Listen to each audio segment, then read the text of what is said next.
Semina Verbi, la semence du Verbe dans le cœur des hommes et des femmes d'aujourd'hui.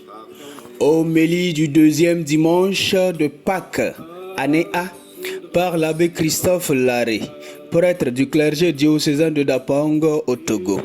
La première lecture est tirée du livre des Actes des Apôtres au chapitre 2, versets 42 à 47. Le psaume 117. La deuxième lecture est tirée de l'épître, de la première épître de Saint Pierre au chapitre 1, versets 3 à 9. L'évangile est de Saint Jean au chapitre 20, versets 19 à 31. Bien-aimés du Seigneur, Christ est ressuscité, alléluia. Il est vraiment ressuscité, alléluia. Nous voici au rendez-vous de l'amour du Seigneur qui ne s'épuise jamais et qui s'appelle miséricorde. Miséricorde insondable pour le monde entier.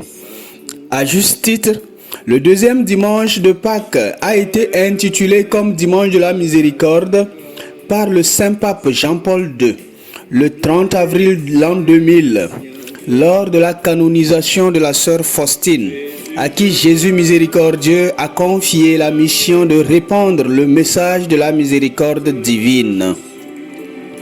Ainsi donc, ce dimanche, le Seigneur nous convoque à répondre à son amour comme les premiers chrétiens dont l'attachement à lui était très expressif et indique leur réponse positive à l'appel d'amour du Seigneur. De même, l'apôtre Thomas, dans l'Évangile, a également bénéficié de cette miséricorde quand le Seigneur l'a invité à contempler ses plaies et son côté ouvert. Le récit des apparitions de Jésus raffermit la foi des disciples qui ont vu leur maître mourir sur la croix. Sans ces apparitions, il serait difficile de croire en la résurrection du Christ. La preuve est que Thomas exige de voir les plaies de Jésus, les marques de ses clous avant de croire et même de toucher à son côté ouvert. Jésus accepte de se montrer à Thomas, mais pas seul, en communauté.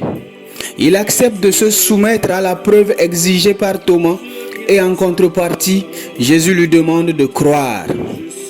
Je cite, « Cesse d'être incrédule et sois croyant ».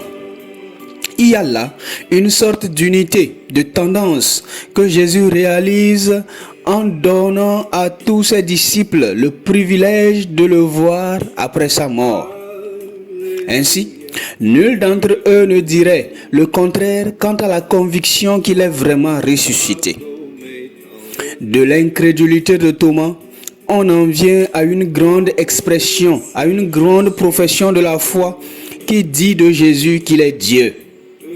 En effet, dit Thomas, « Mon Seigneur et mon Dieu ». Thomas appelle Jésus son Seigneur et son Dieu, c'est-à-dire celui en qui il met toute sa confiance, celui qu'il va désormais annoncer sans crainte parce qu'il l'a vu vivant après tout ce qu'il a subi. Bastonnade, crachats, blessures, insultes, cloué sur la croix et mort. On a percé son côté pour s'assurer qu'il est vraiment mort. Qui? Oui. Qui? Qu'est-ce que Jésus? Oui, c'est ce Jésus qui est Seigneur et Dieu et qui mérite d'être annoncé dans tous les coins du monde. L'évidence de la divinité de Jésus sont les signes extraordinaires qui se dévoilent même jusque dans sa mort. En effet, il fallait faire taire cet homme dont les actes et les paroles inspiraient confiance et vie. Mais à défaut de le tuer, il y a eu occasion de lui offrir une belle manière de s'exprimer, celle de ressusciter après avoir été tué sur la croix. Mieux encore, l'expression du ressuscité monte de plus en plus après sa résurrection.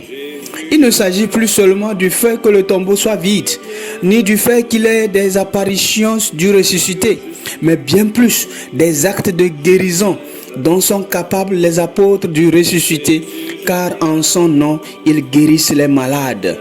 Aussi surtout, du grand nombre de croyants dont fait cas le livre des Actes des Apôtres écouté en première lecture. Je cite, de plus en plus, des foules d'hommes et de femmes, en devenant croyants, s'attachaient au Seigneur. Fin de citation.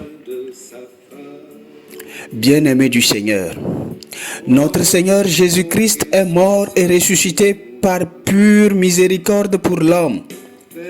De son côté ouvert, il offre à chaque homme de faire l'expérience de Thomas en y touchant pour obtenir la rédemption.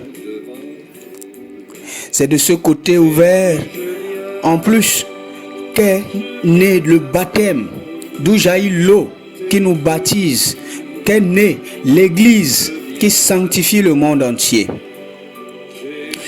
Le premier fruit de cette rédemption étant la foi qui fait dire à Thomas prostré devant Jésus, mon Seigneur et mon Dieu. À nous aussi aujourd'hui, cette grâce nous est accordée de bénéficier de la miséricorde de Dieu.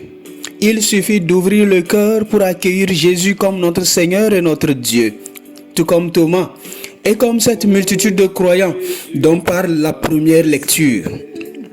Bien, chers frères et sœurs, il est urgent de porter le témoignage du Christ ressuscité afin d'amener tous les hommes à la fontaine de la miséricorde de Dieu. Tout comme toute cette semaine dans l'octave, les apôtres Pierre et Jean en ont démontré par le témoignage de la guérison du paralytique et le témoignage sur la personne de Jésus qui donne la guérison. Comme l'a dit le pape Saint Jean-Paul II dans son homélie inaugurale du dimanche de la miséricorde le 22 avril 2001, un an après avoir institué ce dimanche de la miséricorde, donc, comme l'a dit le pape Jean-Paul II, je cite, « Nous avons écouté ces paroles réconfortantes. Elles nous invitent à tourner le regard vers le Christ pour faire l'expérience de sa présence rassurante. À chacun, quelle que soit la condition dans laquelle il se trouve, même la plus complexe et dramatique, le ressuscité répète, « Ne crains pas. Je suis mort sur la croix, mais à présent me voici vivant pour les siècles des siècles. Je suis le premier et le dernier, le vivant. » Fin de citation. Fort de cette présence, Jésus envoie ses disciples à apporter à chaque être humain la miséricorde. Ainsi, il souffle sur eux et leur accorde le pouvoir de pardonner les péchés. C'est le premier geste de miséricorde qu'il faille accorder à l'humanité entière. Tout comme le pape Jean-Paul II dans cette homélie précitée, nous voulons rendre grâce au Seigneur pour son amour qui est plus fort que la mort et le péché. Il se révèle et se réalise comme miséricorde dans notre existence quotidienne et il invite chaque homme à avoir à son tour miséricorde à l'égard du crucifié.